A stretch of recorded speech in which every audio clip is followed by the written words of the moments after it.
allow BEBE to, open us officially, and then I'll set the ball rolling. BEBE, you can address the nation. Thank you. Good evening, ladies and gentlemen. Happy New Year to everyone. My name is BEBE, and I'm happy to be here once again. The beginning of the year with the BEBE list. Remember, BEBE list is my opinion. Everybody's got theirs, but sometimes some people have the moral authority based on experience to be able to give such a list. So this is my opinion, and you can comment. Though I believe that every time we do this, it opens up a big discussion about the music industry, and I believe that discussion has always been a big contribution to the music industry in that specific year as we go by. So thank you so much, media personalities. You're most welcome today. All right, the media personalities, Bazimu, we want to commend you. Thank you so much for pushing the message forward. But as we start off, so get that list here 20. Hello. Okay. So get that list eyoma kabuyeri yaleta obuzibu yatuyingiza 2025 before we can officially unveil the list of 2025-2026. Of course, the number one song yali ku list eyo lwali lumu January 25 mwena olimbo lwasooka BEBE yatuwa Elijah Kitaka olimba Dawa. Number 2 yatuwa Azawi Masavu. Number 3 kwagirako Ozambe omwana oyo Dista ne Mudra. Number 4 kwaliko Kapeke olimba Swiririri. I actually thought Kapeke's breakthrough was this year, naye already yaliko ku list yakulyo mwaka. So let's see if he surfaces on this list. Number 5 was Acidic Vocals, and of course Springs of Life Choir, nayo yajja mwaka pili abili mwenda lukusuta. Pastor Wilson Bugembe, Tonta, Dr. Brain Katalian Kando, Kuwulira, Number 9 nekujjako Nandolov, Chinawolovu, olwale tobuzibu, olwaka dance BEBE kulukera mentioningako. Number 10 netujja ne Ava Peace, That's Vibes, Taboo. Number 11 was Aronix, Jalwala. 12 was Pretty Banks, Insaido. 13, Lil Puzzle, Yajako. And then number 14 was Alien Skin. 15, David Lutalo, Rema Namakula. Second last was Joshua Baraka with Dalila and Iggy 4. Then lastly, BEBE Natekako, Circumference. So there's a nyimba ezali kulisti eyomwaka kuli. Allow us start with the BEBE list 2025. Ani aliko, ani ataliko. BEBE, over to you. Thank you. So yeah. 2025. Yeah. So yeah. 2025 has been action-packed year, filled with activities that one may view either as obstructions or fuel for the Ghana music industry. However, 2025 was better than 2024 in terms of creativity, as younger artists broke boundaries of norms, pushing audiences to accept almost anything. Of course, the reality is that anything can be music. In that case, tetutegeeza tugamba nti abantu balina ebintu bye bakoze omwaka guno bacrossinze boundaries ezimu ezaali I'll give you an example nti ebiseera ebisinga abantu bayogeranga nnyo ekigambo bubblegum music, naye I think with the new world there are things that have to be accepted. That said, I have been outstanding. That said, there's been a group of outstanding individuals who continue to define the right direction of music and shape the audience appetite based on personal taste. wabaddewo abantu abafubye okukola music mu ngeri emu nga bashapinga direction ate ng'era bawa n'abantu test okusinziira ku muntu kyalowooza oba kyayagala musically. So olowooza guno omwaka abantu bayimbye oba tebayimbye, bazze oba tebazze? Oba ekyo ekibuuzo katukiddemu nga tumaze okukiridde wali ku end, obanga ekyo kibeera kibuuzo kikulu nnyo. On the BEBE Cool list, 2025 coming, number 1, BEBE Cool, Break the Chains, comes number 1. And, oh, thank you. BEBE Cool, Break the Chains comes number 1. This is not a song, this is an album we are talking about. Yeah, you see, when I come up with BEBE Cool coming as number 1 and I talk about the album, I think logically speaking, it is time for Ugandans to understand the meaning of the word body of works, because we have a culture in Uganda that we believe, it's not a belief, but I think it's misconception. There is nowhere in the world you'll be called a professional artist if you don't have an album. So, this is official, and this is a statement that people must know and take serious, that you can never compete in the world globally unless if you speak of body of works. So, I came up with the album Break the Chains, of course, which has beautiful music. And this album has different genres of music. This album has types of music that we are not accustomed to in Uganda, but that's what is going on globally. So why did I do that? I did that because I wanted us to start venturing, reaching out to audiences that are virgin, that are waiting, okay? We have exhausted this Ugandan market.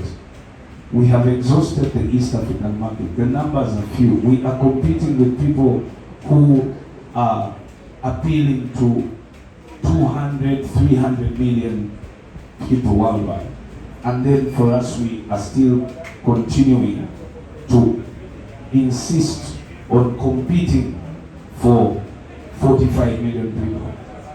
So for me as an artist, after seeing the opportunity that exists today in the industry, the opportunity that anybody can sit in their bedroom and they do a song and it goes viral worldwide, I think it is important that people now start focusing on a bigger market.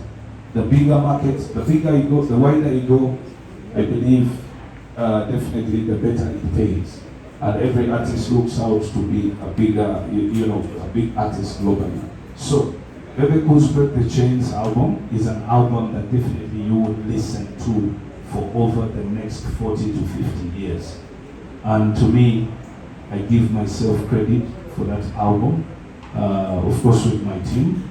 Remember that the list does not mention who is the best. The list just mentions names. So it is not in the order of what you would have wanted, that when I say BEBE Cool number 1, that he's the best. No. But on the list for the first time, BEBE Cool officially steps up with Break the Chains. Of course, you can now... So there is no individual song that stood out of the album?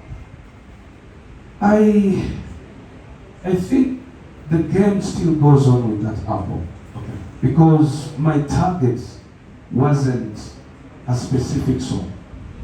My target was body of works. For example, it is the most popular album. No. If I may ask, which album do you know off head in Uganda of previous year? Does anyone have any album title they know off head quickly? it's going to be difficult. But I believe there are 4 or 5 artists who release albums. You get it? So, in music, marketing is a crucial aspect. In music, pushing is a crucial aspect. And you'll find that songs like Circumference, songs like Check, songs like Home, songs like Hidden Agendas, songs like Hips Don't Lie, are songs you definitely will not argue with. You may not have them played here, but when you cross the border of Uganda, none of the songs apart from one artist or maybe 2 artists on this list, the rest of them, no matter what you do, their music will never play out of Uganda. And that is a clear cut. So as we go in this list, you will notice that it is very important that music is made in such a way that it can appeal to a wider audience rather than just a few. But I also understand the fact of, you know, choosing to do maybe for your market, because maybe the reason is finances, you want to get gigs here and there, which I understand. But at the end of the day, we also still have artists who have broken barriers beyond. And I think we have done it before. I remember the likes of myself, during those days, we did all the way to South Africa. We got nominations in the Cora Awards, which were the biggest awards on the land of Africa. I remember I also got a nomination in the Mobile Awards in the UK with the late Dizzy Nuts. I remember my music pushed me to the 4664 concert at Hyde Park. You wouldn't be there unless if you're a big star or if your music does appeal to that wider audience. So the argument here is you still need to do music that can appeal beyond just our country. All right. Yes. Okay. And how about the streams before? I wish usually BEBE cool yes ya police. Obuze Yeah, police is here country. I only want to kabia ati chigana. Yotuzandira osibo. Wowe inachowa kana package la tujisukuru. Atuja kuwakana maseyo next aliketu stickers. All right. So number 1 was break the chains. Yes. Okay. Number 2 we go to Joshua Baraka, Wrong Places. Now, this time we are not only talking about songs, but we're also talking about personalities and you know, at least again Gazua all the time. Okay? Rache Gazua and song anti. Music is a package. And people don't just like a song, but people, you know, you can have a good song, but bad behavior, and people don't like it. Okay? But you can have a good behavior, you can have good behavior and a fair song, and people just choose you. Okay, so we keep talking about that. So Joshua Baraka comes in as the second consecutive year of this list, and undisputedly is the best youngest talent in terms of global sound. Joshua Baraka did not disappoint 2025 with his single Wrong Places of his latest 12-track album, Juvie. So today we officially announce and mention the name of the album that was released recently by Joshua Baraka. Yeah. It is called what? Juvie. Bakona wandika Makono kiwulidde ekyo. Juvie. Nali nayo.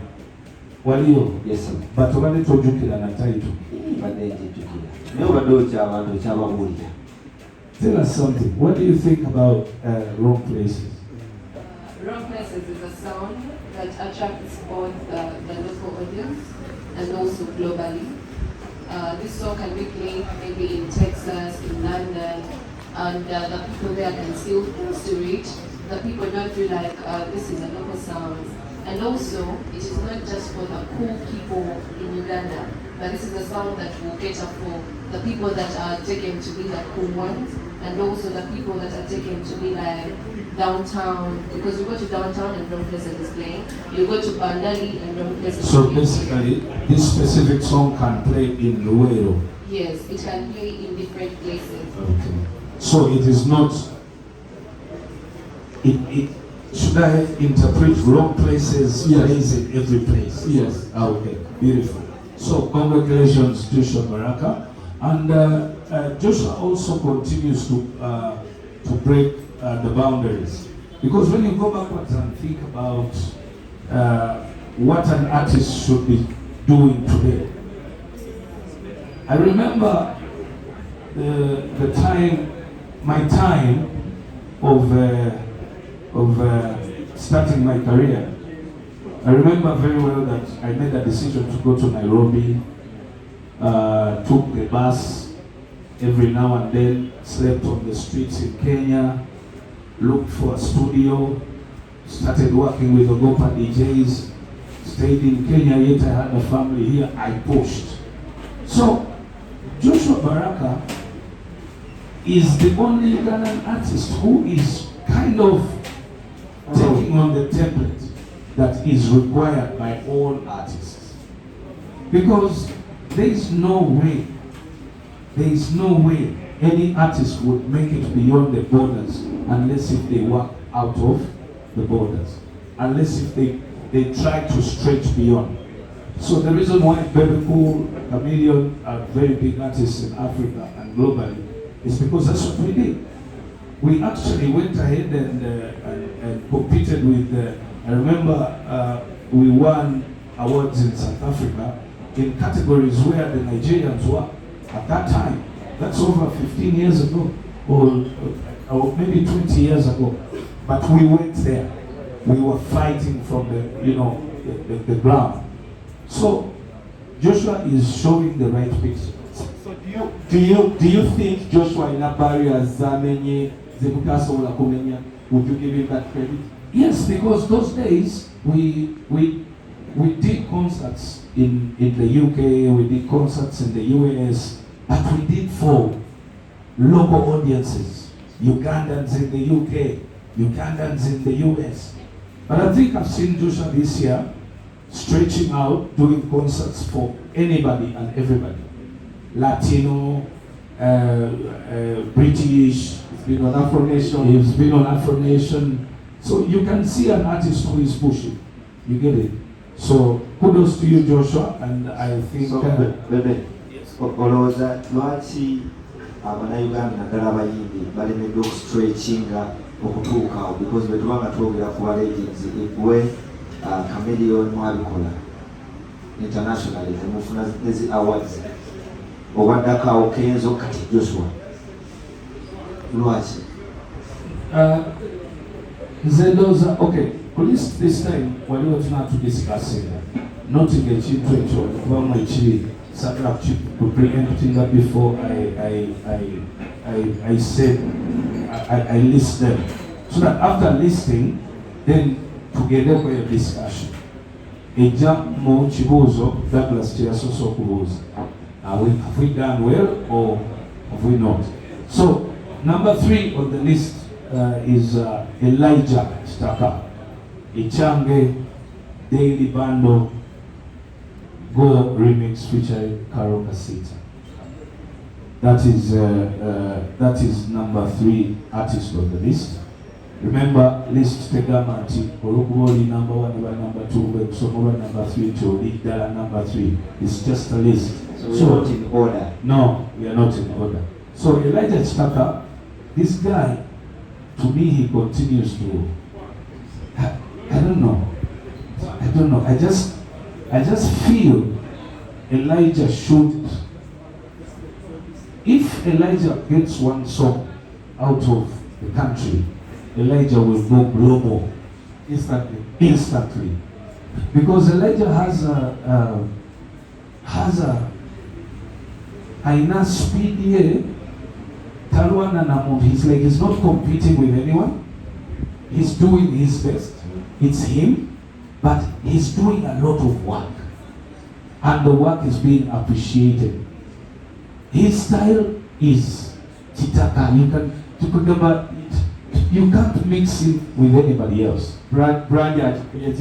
Fashion-wise, behavior ya chitaka. I mean, this is a likable guy. Yeah? You know, sometimes people don't understand what it means when you put everything in one pack.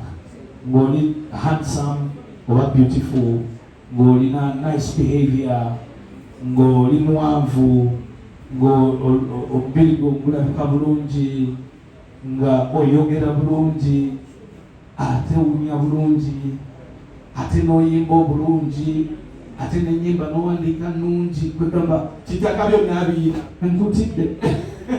So that means Chitaka has understood what they mean by branding. Exactly, because music must be guided by branding. Yes, branding his music to look like him. Yes. Church delay is to go global akwatagane Joshua, because wali Joshua wali alinanga aliwe. I wish, of course I have plans, and this one is avenue, by a plan, but I hope and pray that Bachilaba, because next time we in Zomodo, you never know, but I'm very sure nti Achina and the music mulaba agenda mukolanga asobola okufuluma abulako katono preaching about afulume. Though I see sometimes I fear that artists and management companies fear to risk to do what BEBE did, because obikola abantu ne balabikanga abatalisimi. Okay, but then we'll fuluma board the board. Era bannayuganda njababulira amazima ekintu kino kiruma naye kiswazi.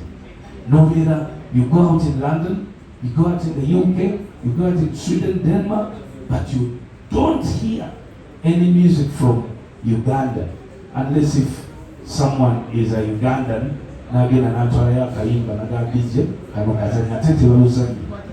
No, they don't. It is because our sound irina bweri awo bweri yaffe yawano okitegeera. So nina kyemba nembuuzamuko katono okusinziira ku list etuliko essaawa zino, wasinzidde ku personality branding, because waliwo abayimbi abagezezaako okuyimba awebamaki nti oba oli oluyimba lukoze naye ngaebigambo ebirimu nayinza obutateekako oli ne family. Of course, list eyogera mazima, whether mulimu ebigambo ebibi oba ki, kasita abantu wenaba entandika nina statements gye nakoze, and when I post mugende mugisome mujja kitegeera nti the list teyekubira for it eriwo okwogera ku music abantu bwe baba acceptinze, whether the song is good or bad, but if the people accept the song, too bad for me. BEBE cool. Although sina choice money no kulutekayo. That means your opinion plus the people's opinion. Yes. So that's why we say it's a 60% BEBE cool, 40% I allow. I put it out there, I post, and then the people give their views, so that we can come to. Now the main issue of this list is to continue to build a direction for the industry. My experience, I believe I can support the industry head into the right direction. Because and the industry will go down. By the end of this list, we will agree whether we have done better or worse this year. We are going to take a break. We've so far done 3. Yes, we started with BEBE Cool, Break the Chains. We went to Joshua Baraka, Wrong Places. They took Elijah Chitaka. Both Elijah and Joshua have also been on the top list of the most streamed artists of the year 2025. So we're gonna take a break. But before we take a break, just hit for us what's going on or Okay, fine. Let's do the 4th song and then we take a break. Yes.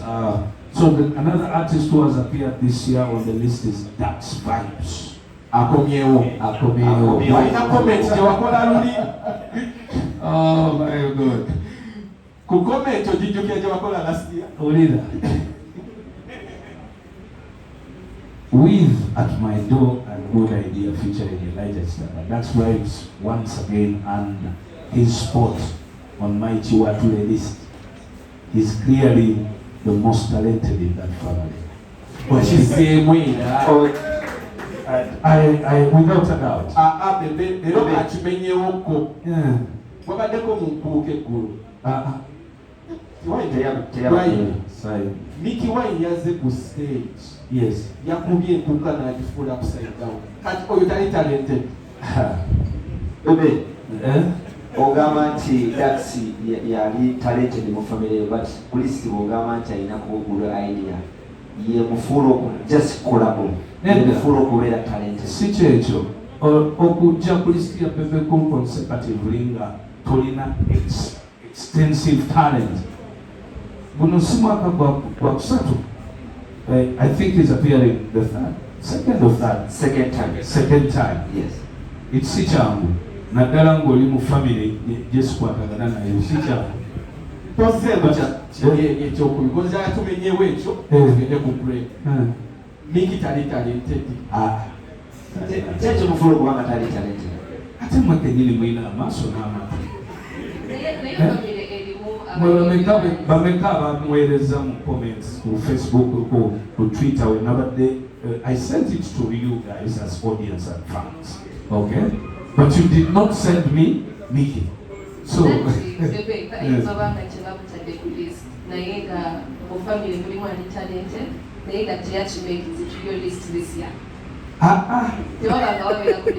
kizibu. Tumuwe credit ye. Let me tell you, weyatandikanga okuyimba namuwuliranga ng'ayimbira mu nnyindo nga binyiiza. Naye ate nina okuwetegereza obulungi nga it can be a style. You know, music is music, art is art. It can be a style, and it was accepted by people. So akayimba ako At My Door sike atandika nako this year. That's one of my best songs this year. That song At My Door. Kakati bw'ogattako bwe yazze na collaborating ne Elijah. Actually, let me summarize it here and say Elijah, if I was to choose an artist of the year, to me, Elijah Chitaka would be my artist of the year. You as Bebe Cool? Yes, as Bebe. But then Mickey Wavai, that's Wavai. Nakola ekyamagezi nainaiya n'amanya nti eno nnyonyi erinnya wala egenda kanjikole ki kanjikwati nakola naye oluyimba smart. The song was very beautiful. Olinga gaya yalaba amasannyalaze naga grabbinga. No, nakyo kale naye ekya talented ne mukuluwo ediyawe. Ate Eddie yali azeeko yajjako omulundi gumu ndooza n'oluyimba Kigali teyakomawo the next year. Songerako bigambo. Let's take a break. It is after 5. It's the Bebe Cool list. One of the views you are hearing, bagamba batya, the views you are hearing are views of Bebe Cool. The views you are hearing are for the people speaking them. They are not in any way related. Let's take a break. It's the yes after 5. The Bebe Cool list. Bebe tumuleke nyimba zinasoke tuzivuge muko ate tujja kumula tudiscussing maaso kao. So today your list twakomye ku that's facts. Yes. Remember Rapuna. Kati omuntu omulala this time, another person on the list making a good comeback on the list is Kapeke. Yeah, with the song Kapeke. I think last year I also mentioned that I was saying something special about Kapeke. So congratulations Kapeke. Making a comeback on the Bebe Cool list in 2025 is Kapeke. One of the artists I hosted at Tonde last year. On stage I mentioned that because of his style, fashion sense and cheeky music hooks that stick in the listeners' minds, I wouldn't be surprised if he outcompeted many of the male artists in Uganda. This guy has found a winning formula: catchy hooks, a dance, audience engagement. Young people love dancing because they have a lot of energy within them. But wait, I have seen older people temaling single also. So congratulations, Kapeke. He is also creative in style. Yes. Yeah, guys like a fashion and engaging anyone. So you are Takayimba, Agatayo, dance here, and it's working well. Mu Uganda obuyimba ekimutwalira bbanga ky'okufuuka Establishment is relative because Uganda is so fast. Oyinza okulowooza nti oli established mugati abakwerabi teri establishment kwe kunywera sikyo. Oyinza okulowooza nti onywedde mu Uganda wano ne bajja bakuyisako eggaali mu dakiika 2 nga teri akujjuka. Olina kukola otya? Kola nnyo. Olaba ffe abasookawo tukyakola. Olaba Moses Matovu akyakola. Just olina kusigala nga ki okola nnyo. So next on the list is Lydia Jasmine. Wow. Yes. Someone ayinza okwebuuza why Lydia Jasmine comes on BEBE Cool's list this time. Lydia Jasmine, the same reason. Let's give Lydia Jasmine a round of applause for the hard work on the body of works, the album. Yes. Chindekere may not be a very big song, but one of the most important things that I want to mention here, as my opinion says,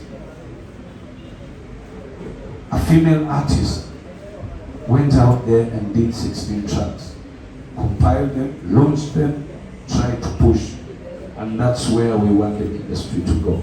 So when you talk about professionalism, she's now, if she's to present works, she has album, 16-track album. Yes. Of course, here I don't have APAS, but I must mention APAS here because APAS also had the album the other year. So you can see that the trends, and of course now after Lydia, you'll hear many more artists, coming up with albums this year, hopefully. So kudos Lydia Jasmine. Maybe. So you're encouraging artists to call an album? Yes, definitely. But it has also become very difficult to market the songs beyond the album. Because the album, they cannot. Anti purpose album, nyimba zonna zibere hit songs that are played in bars.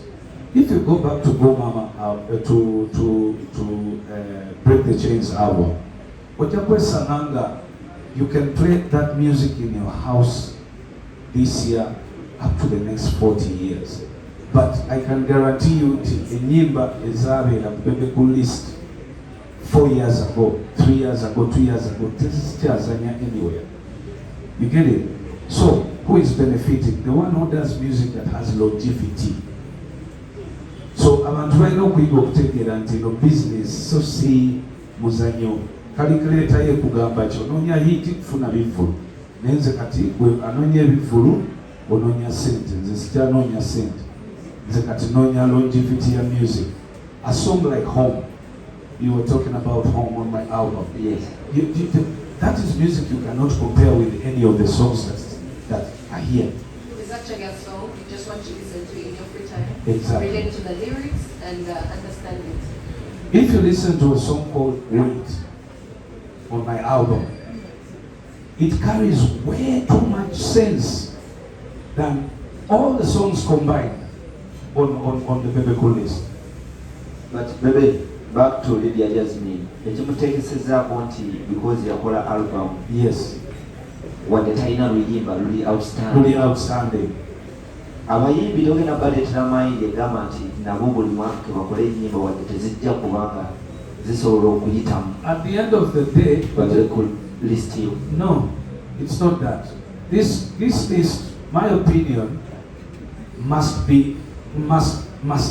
support the industry and directly support the artists who put in a lot of work.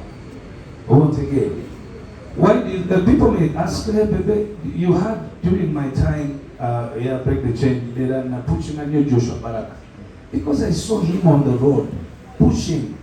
And when I got a singer, I got a music, I got a Zoom. Watch the game.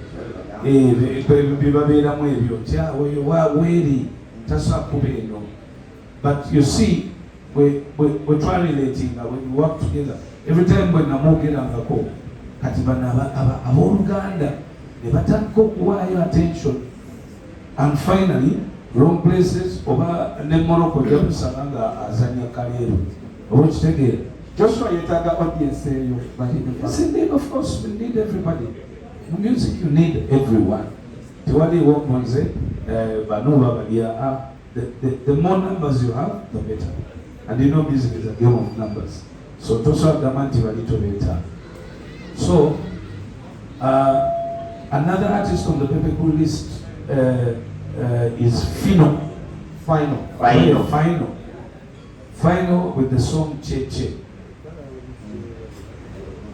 Akaimba ako kankuwa nange nakagala nyingi. I think it was towards the beginning of this 2025, right? Yeah, that's years in the Jaso. Like 5 years. He has written many songs, many hit songs for others, yet unbelievably it took him years to learn a big song for himself, according to my team. You know, when I do my research, I also talk with my team and they give me information. Honestly, I don't know this. Yes. Audio producers. Yes. That has been part of the problem why so many songwriters have been frustrated. Yes. You know, projects their flowers. So they stay behind the curtains. So it's a charter one year for final. And that unfairness is very unbelievable. I don't understand. You feel what you when you give someone credit. I don't understand how people think. Huh? Yesterday I was talking to an artist, a young artist who was telling me about her music. She's a girl. And she was telling me, so I asked her, okay, give me your songs, let me go on YouTube. And then she's like, my YouTube was deleted. I'm like, what do you mean was deleted? By my manager. Because how do you do that? Because of me, I watch a back and I take up time. Okay. Then better na YouTube channel you na mbele ya. Sibabi. But ukana sidaze hiyo sidaze. Neda, at the end of the day, there are two things here. You must look at no muimbe msase, ne manager msase. Neno muimbe msase. Kati wado mupushi, kati osambude YouTube channel. Kati really what's going on here? Why?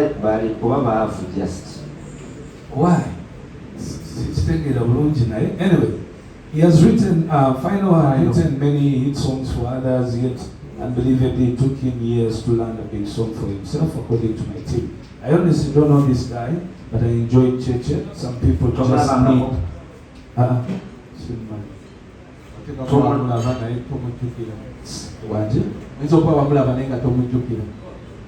Anti nyenzo kwa namura naenda simanyi nti yeyeyo. Final nonya BEBE call. So some people just need prayers answered. So those are Final Bamsabile because he has good art. To me that was a very special, art. Then Vinka comes on the list again. Vinka makes this list with Lala. Lala. Yeah, I accepted, yes. I think Vinka should musubirokola more, but techikana wabanga kubika mune eyagala. Also, we like Vinka inokuwa but this time Yeah, she's a new artist on the blog. She's not 15, 20 years. So Bobo Chari no 5-10 years. Overa new. BEBE omuyimbi okubeera within 5 years. Abachari mupia. No. I mean, you're competing with people of 25, 30 years in the industry. 35 years. 25, 35 years in the industry. Tovera kubebe kulu Chameleon and Bobby Wine. Moses Matovu. The band artists as well. We have the likes of Nisa Tsemakula, Geoffrey retire. So that means you're competing with people that have more experience and you can easily. And by the different genres. Yes. But make no mistake. What we are going through now, Chibera, it's just a choice to okera kumachana ogamba siri ku pressure, so no need to look for a hit song. That's the truth. Naye buntuma nongamba encha bebe kuba endongo. So mufunze bakyalina okukola ennyo. Ekitegeeza wali okola break the chains. Wali tolowooza sali focus ku hit. Nali focus to body of works esobola okubeera wali bwe bateeka wali ya Burna Boy, bwe bateeka wali ya Wiz, na neyange basogiteekawo. And I achieved it. So we are going to now wait for the second album, the later Broken Chains. Esooka yali Break that chains. Yes. Eddako Broken chains. No. BEBE. Broken Chains. Oyagala kukola ki abantu? So, Broken Chains coming soon. yes. Okay, tudda ku artist omulala. Vinka, congratulations, and of course Swanza Avenue is doing a good job on that lady, but she's also doing a good job fairly to herself. Now, another artist, almost slightly added a japo naye. Now, Chala Visenga, because while something, you know, the list is also supportive where necessary. Reggie, yabaleta alina kuba ku list. abantu bayimbi babiri nga tebanaddeske nabasaako naye ate nga mpulira kinkakatako oba there's something, maybe people will discuss that. Or the song is called Owishe. Naye yata EP last year. Yata EP. Yes, yata EP. Aba EP sinogerako. But Reggie is standing at the apex of an argument that we still need to push. That you don't need to live in Kampala to be a big star in Uganda. So, because of that, yaino limbo lunene nnyo naye luno lusembera lujja ku luyimbo and ate yaluyimba mu Nyankole. So, if it is appreciated like that, I think kwenavunde nengama nayo manyi, that direction also needs to be mentioned. And the song is big. It is a big song. But also beyond just the song, because of Reggie, he opened doors for T-Paul, Yes. Yakona Show and Cricket Oval, Yes. Omega 256. Yes. Still you're opening a doors to Omega ngaze. Nakola n'ekintu ekirala muyimbi yekka yakoze single show mu Kateeka Stadium. Yeah. For the first time. So Actually, for the first time. So that's it's a good achievement. Though tetukozzenga bivulu, but we give him credit again olw'ekyo ekyokuba nti yes, as a regional artist, he's now a national artist in a region, and he's pulling massive crowds, which is good. So he needs that support and he needs that recognition. So do you want to say Reggie is still a regional artist or is a national artist? he's a national artist. Reggie is a national artist in a region. Because however much is a national artist, Reggie Tiava Yes.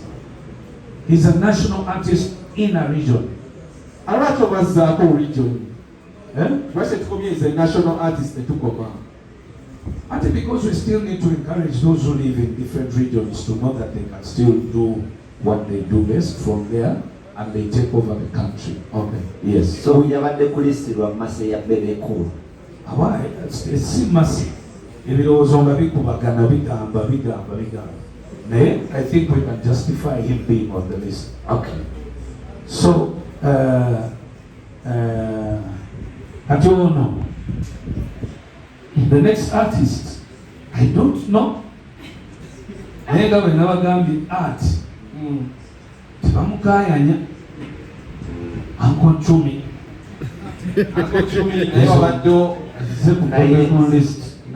Naye abadde wakwegayibwa mu kyuma. Ekyuma kyabadde kimugaaya naye nga kyamutegesezaako. alina oluyimba lunene abantu balukkiriza okutegoba. The people accepted it. That's what I'm saying. That art is art. you don't know what people want. And now it has been stretched into anyone can do anything as long as it becomes interesting for people and entertaining. Okay? I mean, this is a fellow or an individual who has so much negative, but is a young, person in the country looking for a life. The main reason right now I'm talking about yes, Olimba Lwadeo is a swandika kubantu mpisa mbi. Olimba Lwadeo na ye osoko de bali nogana yewa omuntu alwanyi n'obulamu in one way or another. You understand? N'amala era n'afunayo akayimba akamutambuza n'avayo eri ewabi n'asemberako eno kumpi. Agenda ne mulaba naye azoganya abantu ku internet oyo. Awo tugambe nti sympathy.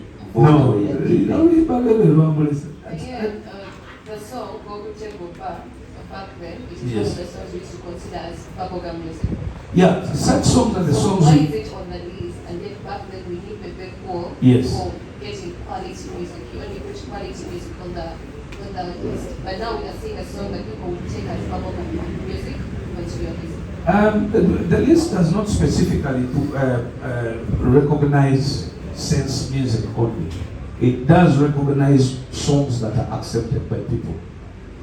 That means we can have bubblegum music as Yes. long as people accept it. You see, music is meant to, it's food for soul. So if it does entertain people and people like it, that's the purpose why a song was done. So, and most especially, just kwesanga enyimba ezogera sense enya abantu tebazagala. Naso zibabuulirira nnyo abantu tebagala babuulirira too much sometimes. Tuba n'ebizibu biki. So you can give a good example of my album. The songs are so good, they speak too much sense and everything, but people will listen to it when they are in a certain mood.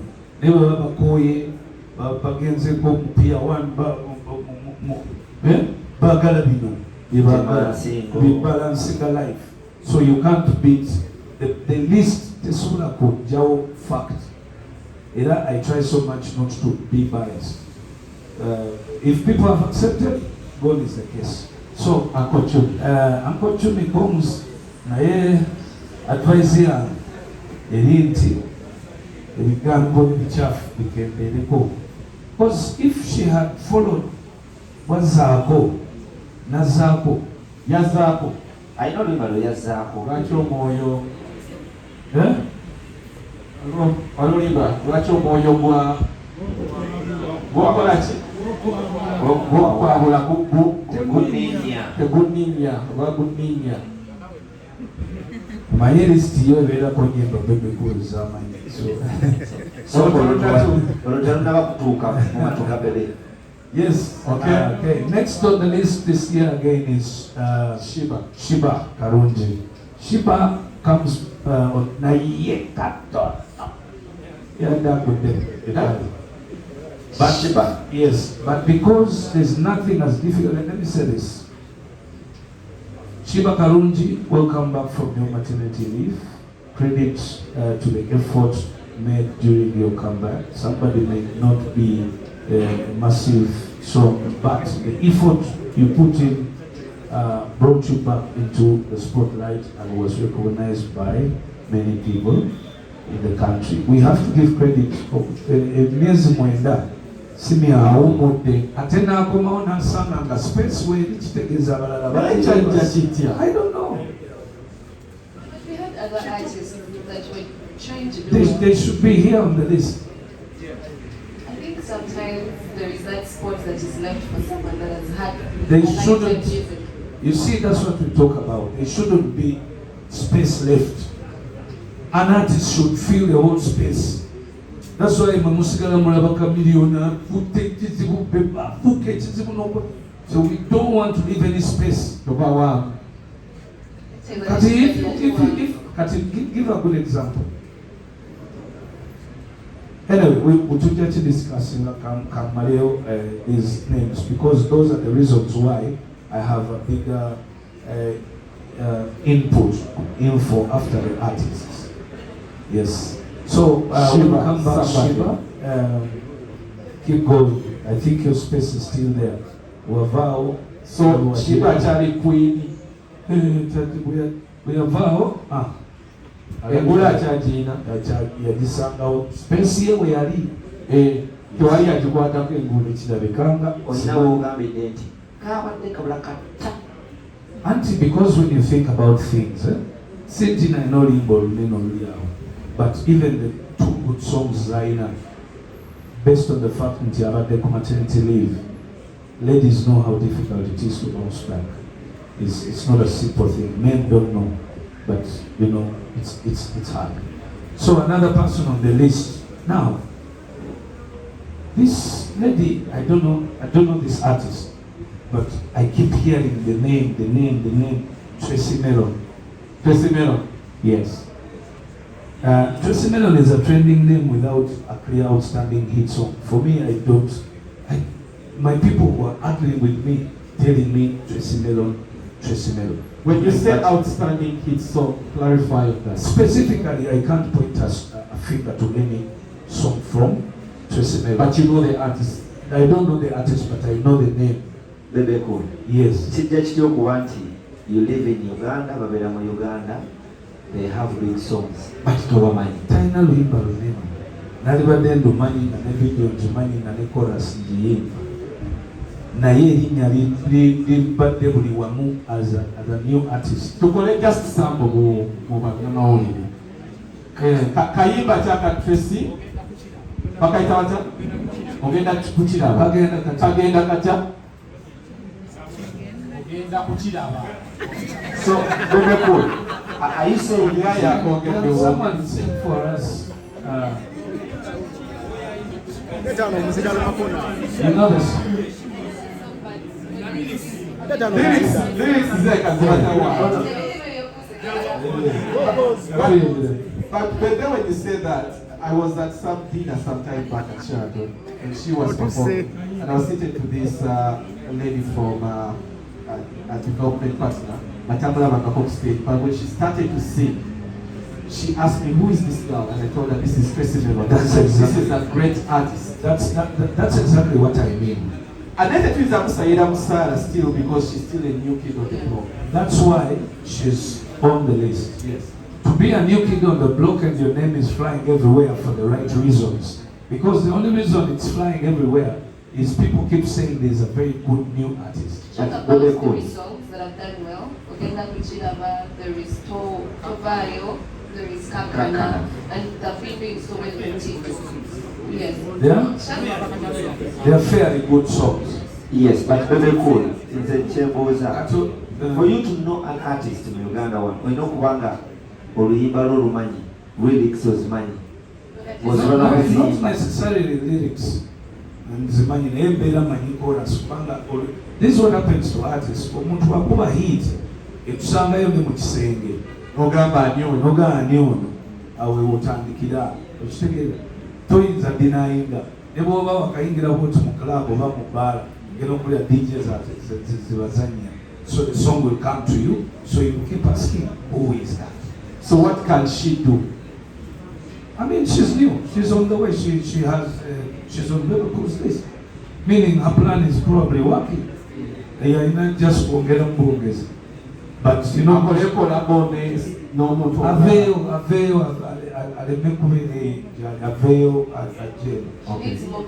visibility maybe. Yeah, but for me, we mumanyi the way mumanyi ayimba bulungi nnyo. Mbabuuza ennyimba ziriwa? Poems Tracy Melon, it's not easy. Okujja n'ojja n'ogwa ku BEBE list nga tolinako luyimba.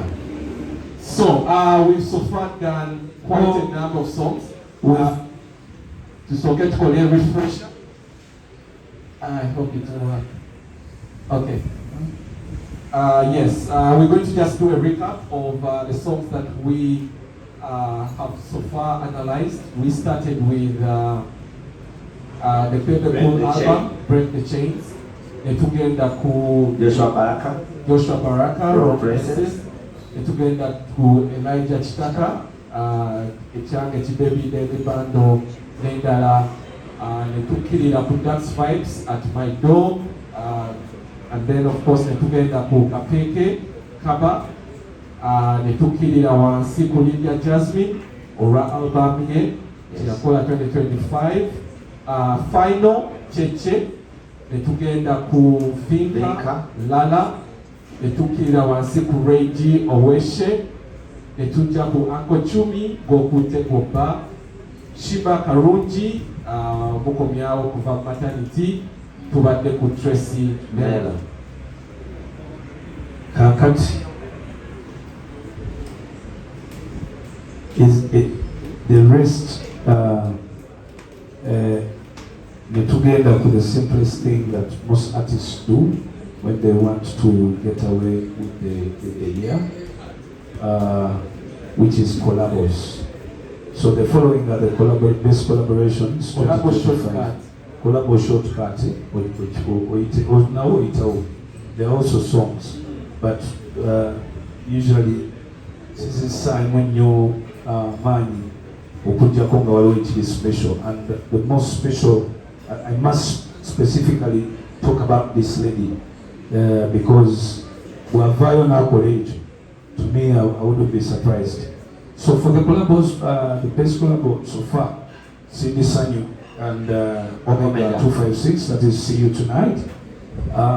Cindy is so surprised Cindy wakola oluyimba olwakabi. Oyo musuubira kubanga oba nakola nsobi ki Cindy? Sigira the experience. Cindy naye agwa legends. Cindy amanyi nnyo nti nkisuubira. Agwa legends. Yes, of course. Cindy, you know their voice says that when someone gets a microphone, now projecting a voice, you don't expect any mistake anyway. Ukatako confidence, ukatako experience, the timing, the everything. I think more or less, I just have to thank Cindy for having done that with Omega 256. I badly want to see Omega 256 with a big song, or 2 or 3.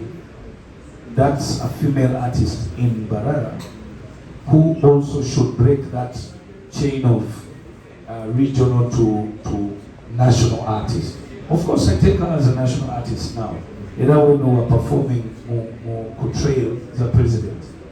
To me, I saw Reggie, the Omega, as national artist. But there's something special about that girl. Omega. Yes, the who's Dunji, she's just atuyamba tukolereyo. Bwebava ku See You Tonight, then newadda ku Kiuganda Kinyuma. Oh. Yeah. It was a big song. Kiuganda Kinyuma is a song. Yeah. I thought it's a project. It's a song. It's a project with a number of songs. Yes. Oh, it's a project? Yeah, with a number of songs. Naye mukola bubi kuwata nekipushinze olaba nange sinzimanyi. Obadde toyagala. Naye wagaye. Kyokka teziriiko ku listi already. Teziriiko. Mukola bubi. Tuveeyo Rasta, tuveeyo. Tuveeyo mu nsonga eno yennyini. Yes. Wanyebi, and I want to pick your mind because fan bases is zikubagana for the last 2 years between Cindy and Sheebah. Yes. And since you're an authority in the industry, Obadeo, Olabi Abayindi, I want to pick your mind.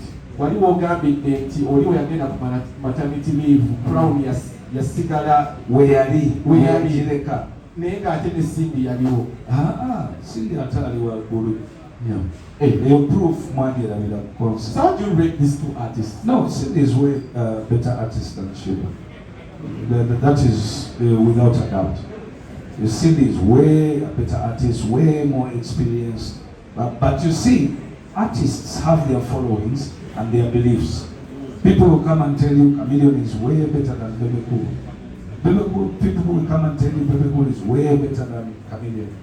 So, but waberawo ebintu by'obwogeje not technicalities. I mean, Jose Chameleon asokuyimba ebintu byayimba nga bwayimba then Bebe Cool najja nakola ennyimba nga Home, ennyimba nga Love You Everyday, Jose Chameleone tasazikola ekitegedde naye ate nojja nogamba naye Bebe asobola okuyimba Basimu Genzi, yes, asobola okuyimba Vumilia, yes. So when you compare Cindy with Sheebah, the answers, I definitely knew what was going to happen. Cindy asobiyemba nakumizinda lemifu nakuloze santi bikola. So go. First of all, I just appreciated both ladies for stepping up and saying we kusobola olinaga nange kutonsobola kusobola. Naye ati bato yo ne radio and whistle. Yes.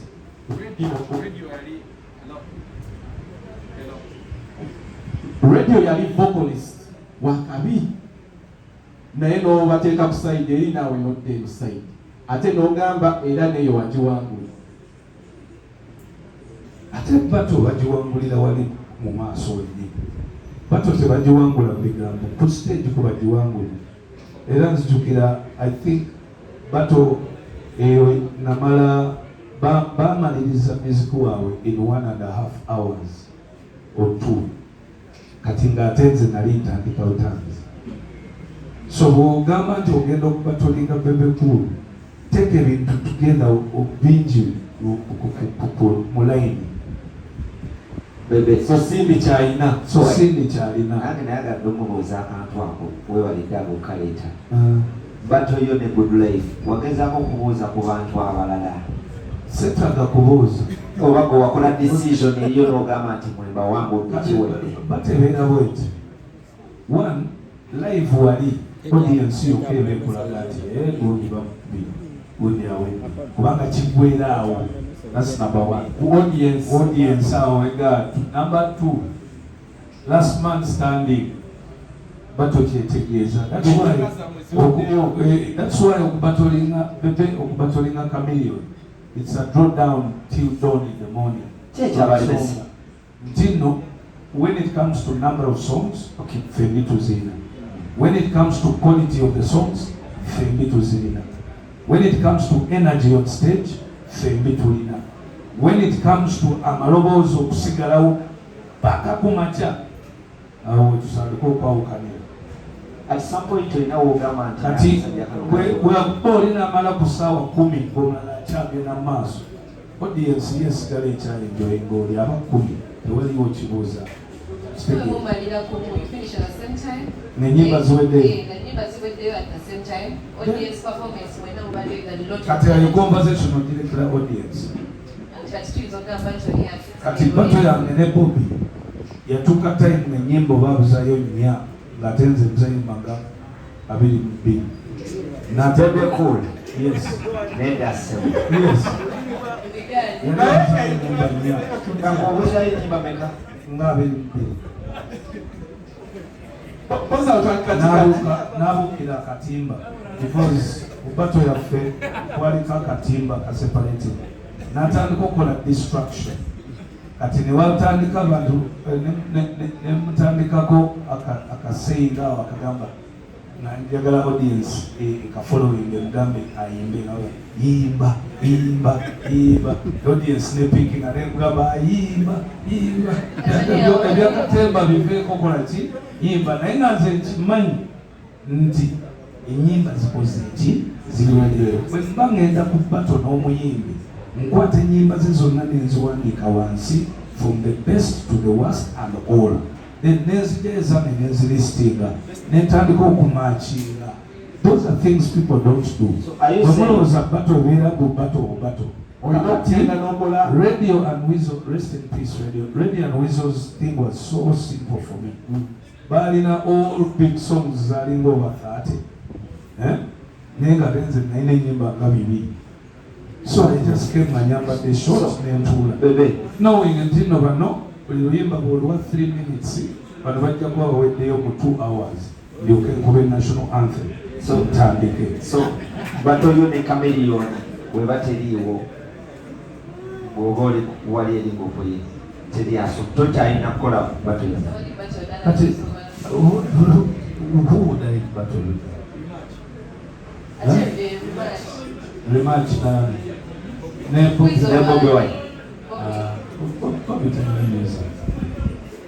Luli yali ayimba ki? Luli yagezangako oba omusajja kuba mumuwanise kalaba Today on So, Cindy, see you tonight. Thank you so much, legendary Cindy. And then, of course, other collaborations of the year, Kapeke, Alien Skin, and Sandra.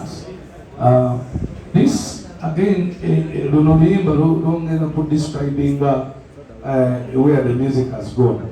That talent does not matter anymore. We fulumya ekintu abantu bayinza okyagalirayo n'okola akasente. So I don't know whether the song belongs to Alien or belongs to Alien. Okay, then wano credit muwo olw'okugyayo. I think Akawana, but has she done anything else? Yeah, she has another song. Lwakunyonyola. I know that I am going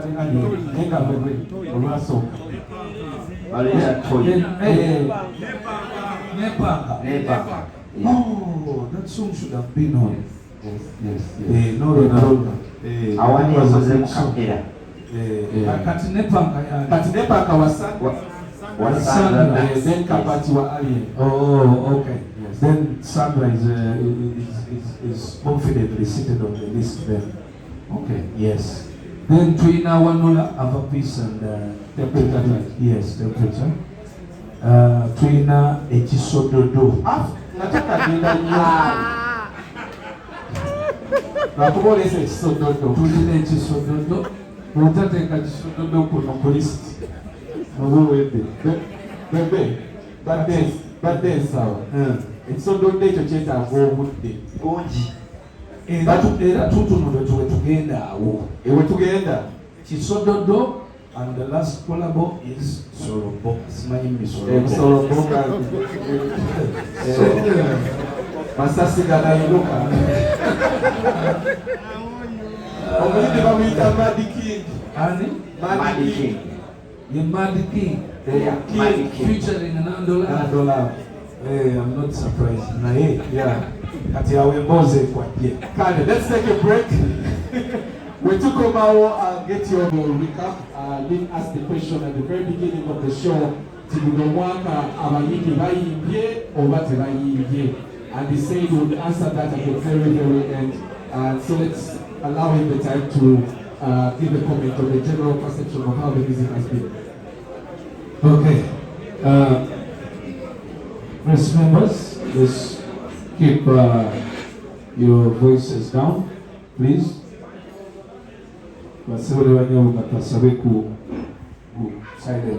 So, 2025 has been weaker than 2024. 2024 was weaker than 2023, and 2023 was weaker than 2022. The BEBE list from those years clearly shows this trend, and when comparing songs, numbers and artists' quality. This indicates a worrying general decline in the industry. Yet with quality studios like Nagawa Records gifted to us by the President of the Republic of Uganda, things should be improving. Of course, and many more, high-tech studios in the country and technology. This decline is mainly caused by a number of factors, to mention but a few. Laziness in artists, that's number one. Number two, low and sometimes false confidence. That's number two. Low and sometimes false confidence in artists. Number three, lame excuses by artists. Number four, drug abuse. Ebintu bina ebitadde music okukka wansi. Ekisooka abayimbi banafu nnyo. Ekyokubiri, abayimbi beewa false confidence. olowooza nti oli wakabi nga toli wakabi, kati olowooza nti oli wakabi nga toli wakabi, osigala awo. Ekifo ky'okubeera okkiriza nti naye mmanyi nkyalina okukola ennyo, awo n'osigala ng'okola. Kiringa omuntu najja naye konvinsinga nti alina ennyumba.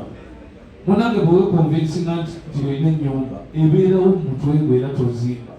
Mu biseera biro gange n'ennyumba. So, you're better off saying Sirinajo, and it will force you okugenda okuzimba ki. And you so false confidence in your opinion. Then abayimbi balina excuses ez'ekisiru ze bawa. Oba simanyi copyright, simanyi bina. Damn! Ate kati ffe we twayimbira. Anyway, kasooke nsome then to discuss. Okay. At my age of 23, I traveled to Nairobi by bus and I hustled in a country where I knew no one. Uganda then had very few radios, about 50 radio stations, and very few TVs, maybe about 10 TVs. And there was no social media. Still, I hustled, made good music, supported brothers like Jose Chameleon, teamed up with Bobby Wine, collaborated across East Africa with Wile and Nazizi, recorded global hit songs like Fire Anthem, Ube, Fireband. I won Kora Awards, nominated for mobile nominations in the UK, and I performed on a global stage, the biggest ever stage to be in music, yearly, and it's still the biggest. The year 4664, yearly 90th birthday, the late Nelson Mandela. Because of music and hard work, I met global icons such as Nelson Mandela, the late, rest in peace, Will Smith, Chris Rock, Amy Winehouse, rest in peace, Lewis Hamilton, and many other big stars. Today, many Ugandan artists focus only on a local scene, which isn't bad, but it's too small given the advantages that are there today. More radio stations, big social media and many platforms, social media-wise, better technology, government support, and many other ideas. That is why I often refer to Joshua Baraka, who is fully trying to exploit those opportunities.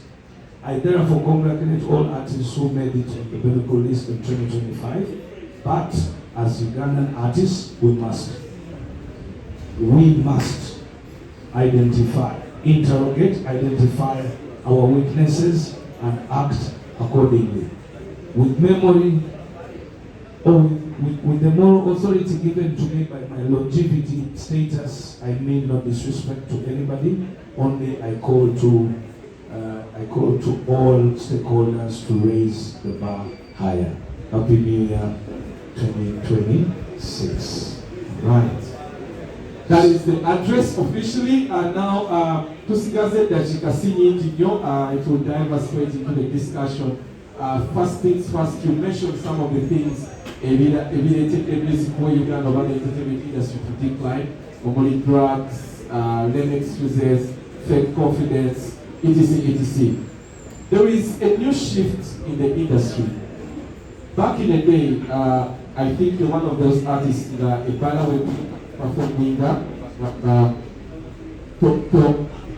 Toyima Mubala. And yet right now the new shift has been, the bars have been responsible for bringing in international artists. We are slowly not seeing outdoor events, big outdoor events, as a platform for artists to showcase. There is a decline on that side. Simani Evakuchi, I don't know if it's a new shift that you've observed, but basically what does this mean to the entire creative and entertainment industry if there is a shrinking space for platforms to showcase young talent? Thank you very much. You're asking the right question at the right time. Now, because of the quality of music and quality of artists dropping, it is difficult for big investors to continue investing big. So now, people who used to invest to do a big concert in Lugogo, you bring in about half a billion, 500 million shillings, okay? then you organize a show, and then you're very sure that people will come to watch. But today, if you go to Lugogo and you organize a gig, the songs that you're going to announce Goku Tekoba, you're going to announce Sudodo, you're going to announce Soloboka. So, when you announce those songs, I am 100% very sure that you will get a loss. Yesterday, I didn't get architects, but I told you last time, Nebagaba churches are taking more people now. People are opting to go to church on 31st than for concerts. And I think again, proof was done seen yesterday. If there was good quality music, because tables was booking, so it's difficult to, it should not be difficult for us to say the truth. Quality of music is same. Mwena mudende abachiwakanya abadala okudiscussing mudeyo ku list emyezi twakola, compare the songs every year, compare the listing to mwaka kuno 2019 season, 2020 season, 2021 up to now. You will definitely agree with me that the quality has gone bizarre. So that has affected the events. It will affect, because now you find that events are happening in bars instead of outdoor auditoriums or stadiums. So, which means until now, that music is meant for bars. So what is going to happen? Also, the artist who was being paid 3 million is now going to be paid 1 million. Then Ojaba Sanganga is favoring DJs. Now the DJs are going to go to 5 million, while artists are going to go to 2 million and 1 million. That's where it's headed. But it's all because of the quality of music. I think we'll call a quality of music a known. Now we can go feeling a pill. Okay? I will still refer you to BEBE, to Chameleon, to Joshua Baraka, to Elijah Chitaka. You get it, to this at Semakula. You get it? There's a way you feel as an artist that are a bar. No. Even the promoters will never take you to a bar. You get it? So, I think that's where the issue is. BEBE, politics are affecting the industry. Politics will always affect anything, but it depends. Of course, I'm affecting it positively, not negatively. On individual artists, that's expected and understandable. But not politics that's affecting the type of songs that we do. The type of songs that we do are as an outcome of the 4 weaknesses reason collected there. In PCB, Zidya, because people are using a lot of drugs, they were charging back into then nymphanize abayimbi nezifa kwegamba nolageranga nawe omuyimbi okutunuulira tosaana mu million oba 5 okitegeera because yasuza agenda omwenge atamidde afaanana mubi, so all that crap. You talked about musicians not having music that can be played for long time. But if we talk about this music thing, we cannot only blame the artists. There are writers, there are producers, there are different people that are included in the whole song.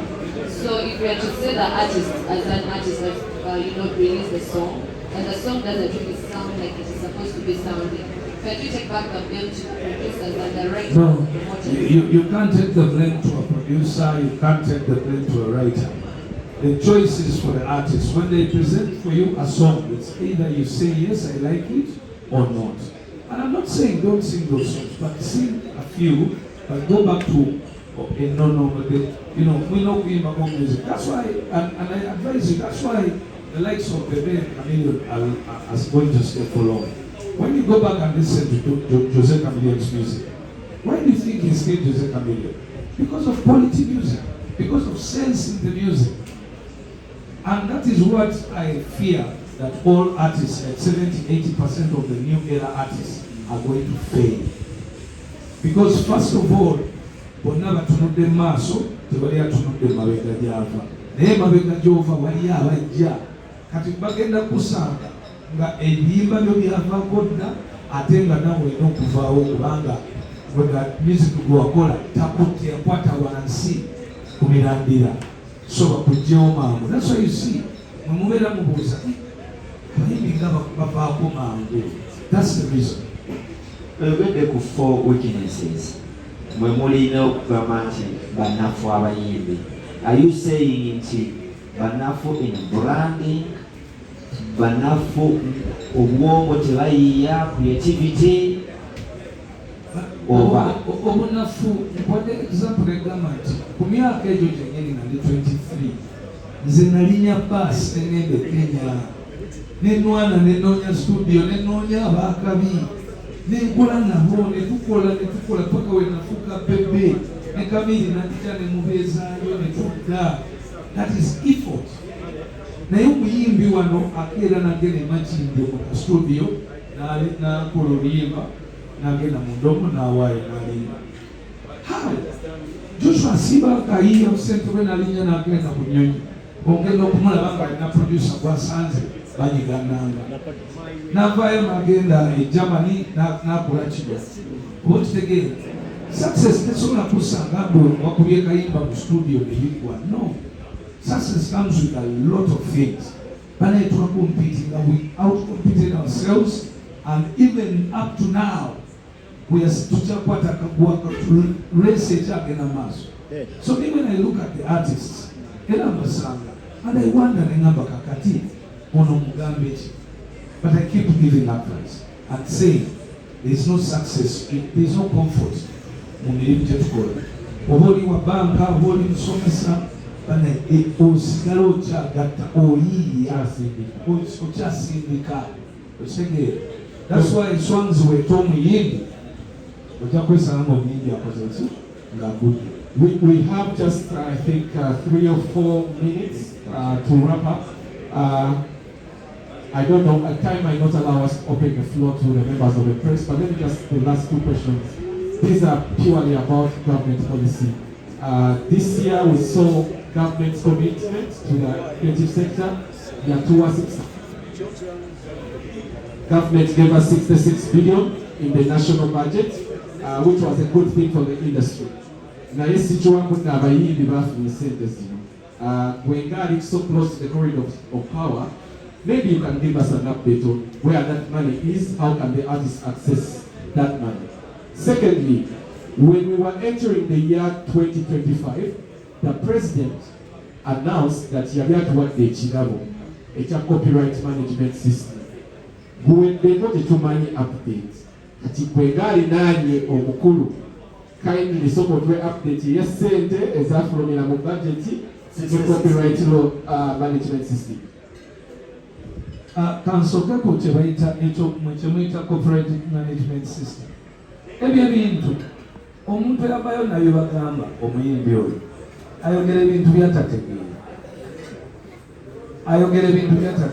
Are you saying nti buli wajja kubanga ekintu kyebayita copyright management system tikiriyo mu nsi.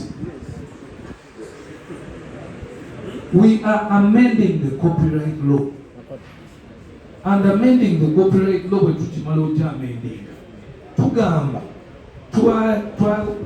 twali eggulu, we discuss those issues eggulu ne tugamba tunoonye system esobola okutrackinga music. It doesn't track copyright. The technology only tracks your music to see where did your song play, how many times it played, and can you get paid this much. So those 2 things are totally different.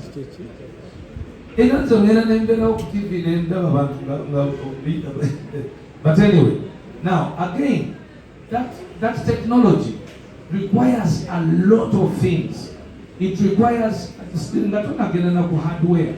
Because I came up with that factor tree. If you go on the internet, and remember when Nabagamba over 10-15 years ago, I created what I call a factor tree. Factor tree is the government of solving connections. One mandate is a music, is an entertainment, is a 9 domains. Remember, I'm a member in the UNCC. Entertainment industry of 9 domains. Domains is omwenda. Zigwa in different ministries. Okay? Naye amateka okutuusa etteeka lya copyright lino wabbali. Kitegeeza olina okugenda mu mandate eri mu ministry ya gender, omala ogende mu ICT, omala ogende mu URA because we bakwasaganya emisolo, omala ogende mu education, omala ogende mu gundi kyendala. So okusobola okukwasaganya all those entities ne ziba nga totataganyiza government bwekola, because bw'oba okyusa etteeka limu mu music li affecting and collecting a sente mu URA. Kati wa URA ye dijja kugamba nti no nze temunsumbuwa nze collectinga ki musolo sokondage bwembanga omusolo guno bwe munsumbuwa guno nesigufuna ngenda kufunirawa. So boyina okuddayo n'olago wa URA wagenda okufunira. Nojja ku kyempisa culture, okay? Nojja mu ministry ne bateekawo amateeka. Kati ogundi yaleeta Computer Misuse Act, okay? Ennyimba ezivuma ebyo byonna bijjaamu. So okwamendinga copyright nga yo, it is its own side. Then okola system eri technology oyo nakyo kirala. So technology oyo government nzigwe project yagikwasa omukyala ku Okelo House bamuyita Sheebah, era most of the time ali mukola ne Joy. I personally nali nenda akalulu kakwe ndyoke nkwate ngende mu office abwe babakkiriza tekewo kamera bawe factor tree yange nga bwe nali ngiyiza, because government okuteeka ekintu mu nkola just kwe kyewetaaga kugiraga waweefunira is abantu baayo bafunye banaafunirawa then n'emisolo gyenaafuna. So nze mu kusolvinga ekyange natunuulira nnyo okulaba nti ne malanda ga government nti mufiirwa over 200 billion every year. They will jump in. So we talked about the technology being too much, but the whole time we've been talking about the list, we've not talked about musicians learning how to use the digital platform. I think that is what I call laziness. Because I gave an example, the government, during our times, we didn't have those social media platforms. Naye twagendanga analog. Nobanga okutwala oluyimba eggulu olutwalayo olinya tax n'otwala physically analog. But today there's platforms where you can use to distribute music. But artists are very lazy. Actually, that's why you find managers very, very tough on artists.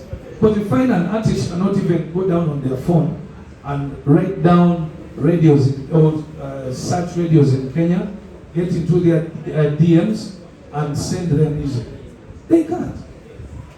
No salango omuntu abeera awo. Joshua Baraka juzi last year he organized a gig. Yajja number going to organize a gig.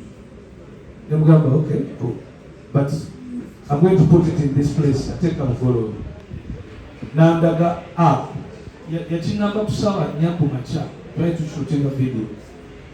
Nanga there's this app I'm going to put in, but by 6 tickets zijaba ziweddewo. Bebekula amasenge gigatuse.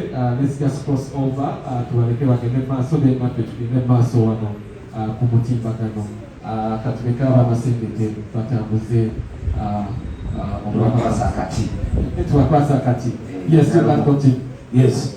So aina app ku simu. People just what? Today I'll be hosting a concert at this place. Guys just book and say, but most of the time mulabye some gigs abaana batoze bakola nogamba yii eno nga sagirabeko we bagiranga naye ng'ejjudde okitegedde. So young artists are not being creative enough or hardworking enough okuba nti ate ebyo ebintu ebiri naye tebabikola ki, they're not using them. So you find that that is what some of the main reasons why they are sliding backwards. Ekisembayo ekya ssente Kabaka bye basoma mu bajeti omuyimbi zimutuukako ziti Esente tensobola okugamba nti esente ezo si z'abayimbi bokka.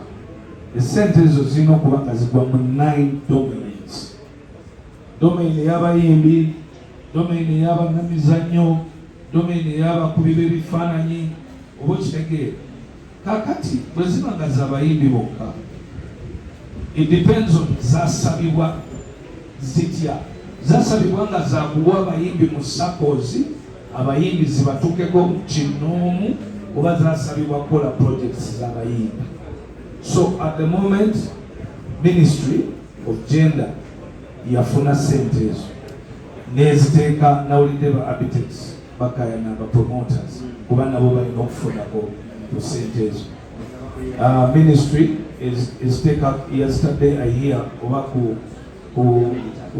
bigundi za military SACCOs kati ba promoters ne babaka batya ogendayo okugyayo sente. So I don't know surely what the money was made for, but as long as it is in SACCO money, SACCO money, then it is supposed to be borrowed by artists and used by artists. Indirectly, President wants to support artists or the creative sector financially.